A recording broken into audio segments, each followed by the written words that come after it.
Très bon début de semaine à vous tous. Voici les titres du journal. Les opérateurs économiques de la région maritime se forment sur la fiscalité. La mauvaise gestion des eaux usées est dangereuse pour la santé. Dans cette édition, quelques personnes nous donnent leur point de vue sur l'excès de vitesse sur nos routes.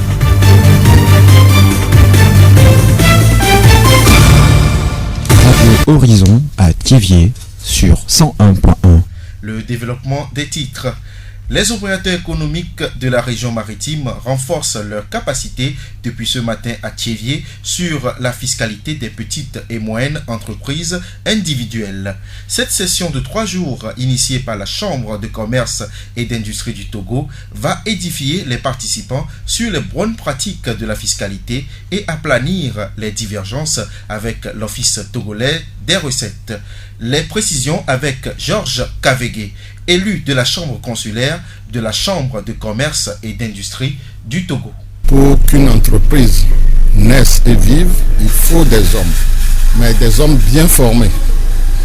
Et particulièrement sur le plan de la fiscalité, parce que c'est le soubassement de toute entreprise.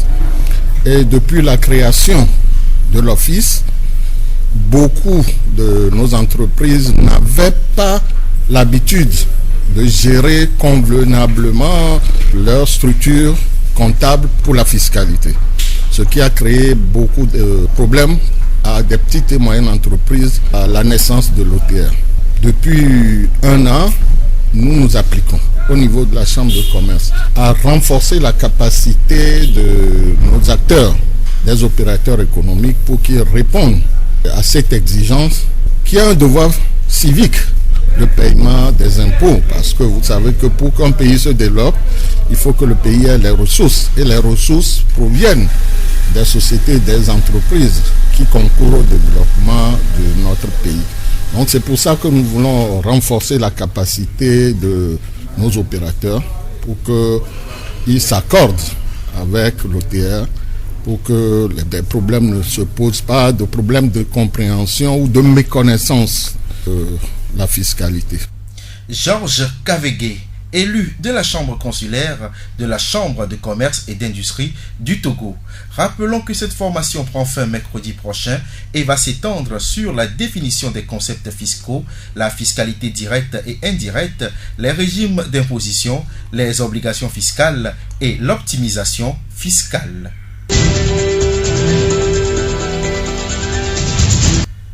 Nos routes deviennent moins sûres avec la recrudescence des excès de vitesse. Un véritable phénomène inquiétant qui continue de s'étendre malgré les rappels à l'ordre et les sensibilisations. Quelques personnes rencontrées à Thiéviers nous expliquent les causes et les conséquences possibles de ce phénomène. C'est parce que j'ai peut-être un rendez-vous, je vais au service, je n'ai pas quitté tôt la maison, alors je suis déjà en retard, il faudrait que je file pour arriver à temps. Pour nos amis taxi-moto, eux aussi sont pressés à rentabiliser un chiffre d'affaires dans la journée. Ils sont toujours pressés pour prendre ce passager de tel point A à tel point B. Ils sont pour rentabiliser leurs choses. Ce qui fait qu'ils oublient qu'ils ne sont pas les seuls sur la route et ils filent. Et ça peut causer des accidents de route. D'ailleurs, c'est ce qui cause la plupart du temps des accidents de route, l'excès de vitesse. Nous-mêmes, ou bien celui qui a fait cet accident, il peut être blessé, il va tomber malade, il va peut-être avoir des fractures.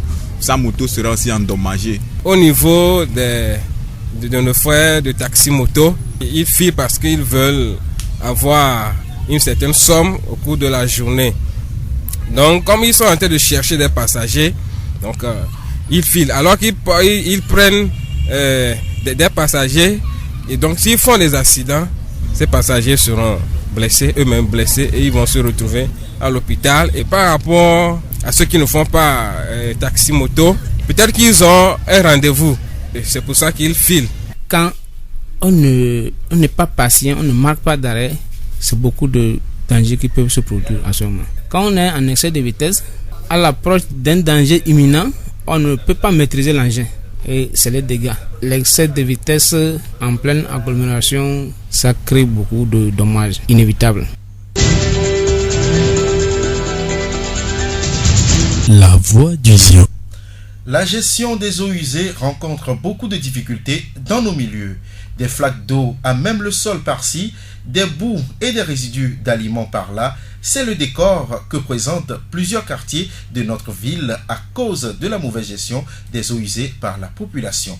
Comment la population doit-elle gérer ces eaux usées? Boumé Paul, assistant d'hygiène à la polyclinique de Tchévié. Le Togo, dans ses lois, demande à ce que chaque ménage ou bien chaque douche ait un puisard, donc ce qui permet de gérer ces eaux usées. Donc ça ne serait pas à l'air libre. Donc ça rentre dans un trou bien protégé que nous appelons par puits perdu ou bien puisard. Maintenant, quand nous prenons l'eau des vaisselles, bien l'eau qui sort de la cuisine, ces eaux aussi sont des eaux qui sont usées. Quand vous passez, vous allez constater que nos dames, excusez-moi, après avoir fait la vaisselle, après avoir entretenu les aliments, tout ça là, ils laissent tous les débris là par terre. Quand vous passez, c'est très vilain à voir. Donc tout ça là, qu'est-ce qu'on doit faire? Si nous n'avions pas des puisards dans lesquels nous allons drainer ces eaux, du moins essayons de filtrer ces eaux là pour prendre les débris d'aliments qui restent et mettons-les à l'écart. On peut amener sur des dépotoirs. Et l'eau là, quand vous le versez par terre, rapidement, ça part. C'est les débris là qui appellent surtout les mouches. Les eaux usées favorisent le développement des parasites, ce qui n'est pas sans conséquence sur la santé publique.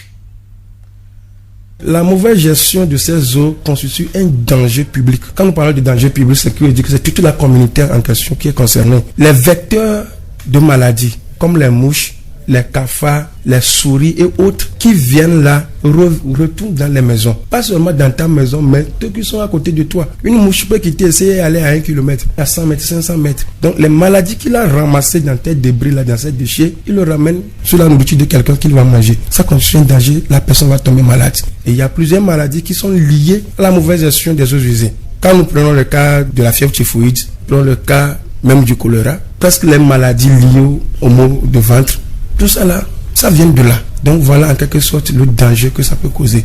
Donc ce que toi tu as fait, tu as jeté simplement là, va faire dépenser quelqu'un beaucoup d'argent. Boumé Paul, assistant d'hygiène à la polyclinique de Tchévié.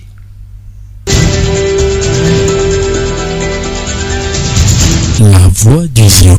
La suite du journal avec Séraphine Yovo. La ponctualité au travail est une exigence inscrite dans le règlement intérieur des services et dans le code du travail au Togo. Elle est dans la plupart des cas bénéfique pour l'entreprise. Pourtant, la réalité est tout autre. Au lieu de 7h30 par exemple, certains travailleurs arrivent au service à 9h et même au-delà, entraînant un mauvais rendement. Koussoudi Joseph, inspecteur de travail à la direction régionale du travail à Tchévié, nous présente ici les facteurs du retard.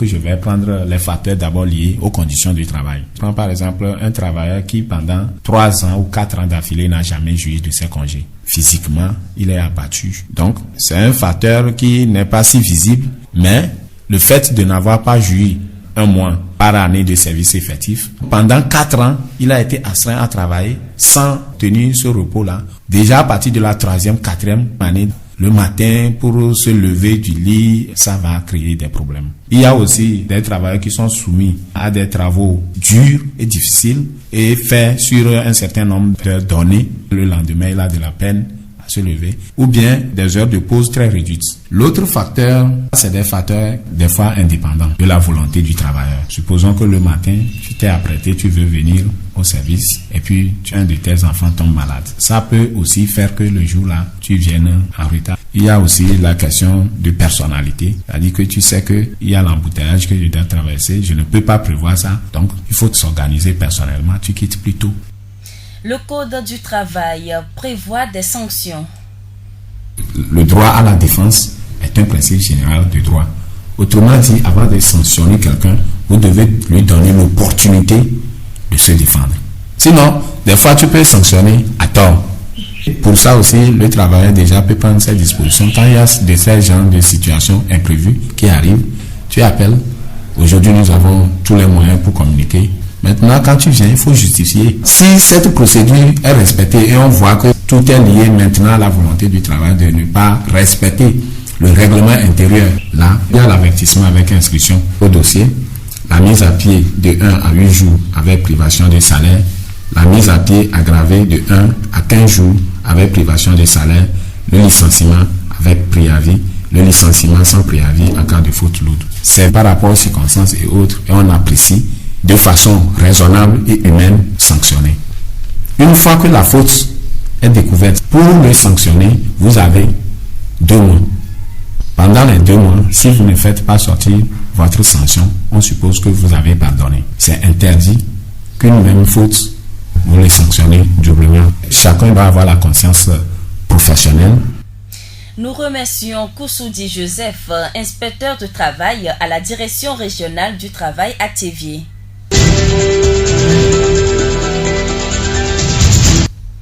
La coopération germano-togolaise a repris depuis bientôt 5 ans. Cette coopération s'articule en 3 points. Les programmes développement rural, y compris l'agriculture, PRODRA, formation professionnelle et emploi des jeunes, Profopej, et le programme Bonne Gouvernance et Décentralisation, PRODEG. À travers le PRODEG, l'Allemagne veut encourager la décentralisation qui va permettre l'autonomisation des communes du Togo. Qui sont réellement les acteurs de la décentralisation? Amlalo Messan Sedo, directeur de la décentralisation et des collectivités locales au ministère de l'administration territoriale. L'État va jouer sa partition, les collectivités vont jouer leur partition, tous les acteurs vont jouer leur partition, les services déconcentrés de l'État, les acteurs de la société civile et que sais-je encore, toute la population.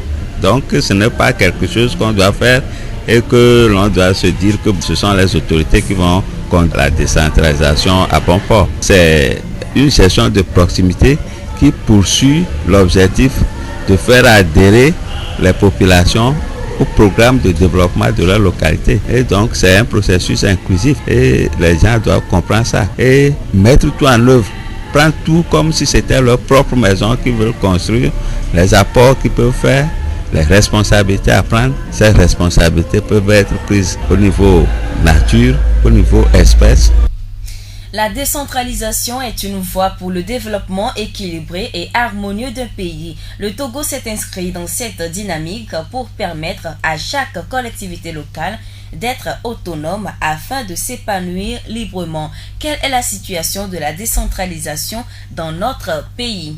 La décentralisation au Togo, c'est un processus qui a commencé depuis longtemps et qui suit son cours. Donc aujourd'hui, le problème que nous essayons de résoudre, c'est la relance de ce processus. Et c'est dans ce ordre d'idée que le gouvernement a mis en place un comité technique d'élaboration d'une feuille de route sur la décentralisation et les élections locales. Donc ce comité qui a été mis en place depuis juillet 2014 a commencé ses travaux en octobre. Il continue les travaux. Le rapport définitif n'est pas encore déposé. Donc on attend ce que ce comité peut nous proposer avant de voir dans quel sens on peut évoluer. Les délégations spéciales qui doivent normalement durer 3 mois au moins et 6 au plus font aujourd'hui plusieurs années. À quoi cela est dû? C'est un passage obligé puisque depuis 1987, les élections locales ont été organisées. Nous avons envie de mieux faire, de mettre des collectivités en place qui ne souffriraient plus de trop de problèmes. On ne peut pas dire qu'on peut résoudre tous les problèmes, mais le minimum qu'on puisse faire, on peut le faire. Donc on est en train de mettre les mécanismes en place pour qu'une fois les élections faites, que ces gens-là ne soient pas totalement dépourvus. Nous remercions Amlalo Messan Sedo, directeur de la décentralisation et des collectivités locales au ministère de l'administration territoriale.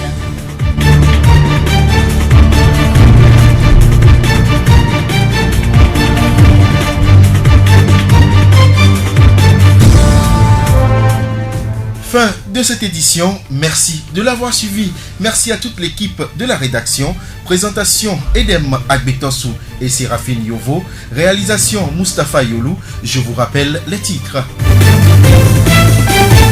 Les opérateurs économiques de la région maritime se forment sur la fiscalité. La mauvaise gestion des eaux usées est dangereuse pour la santé.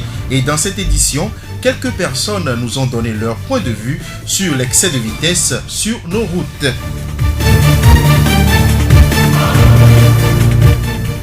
Et nous vous quittons avec cette pensée d'Omram Mikhail Ivanov. Les humains connaissent certainement beaucoup de choses, mais ils n'ont pas encore appris comment écrire leur propre livre. Ils ne se préoccupent que de créer à l'extérieur d'eux-mêmes, sculpter, modeler, dessiner, écrire. Toujours à l'extérieur. L'intérieur reste un terrain friche. Il est temps qu'ils apprennent à écrire leur propre livre.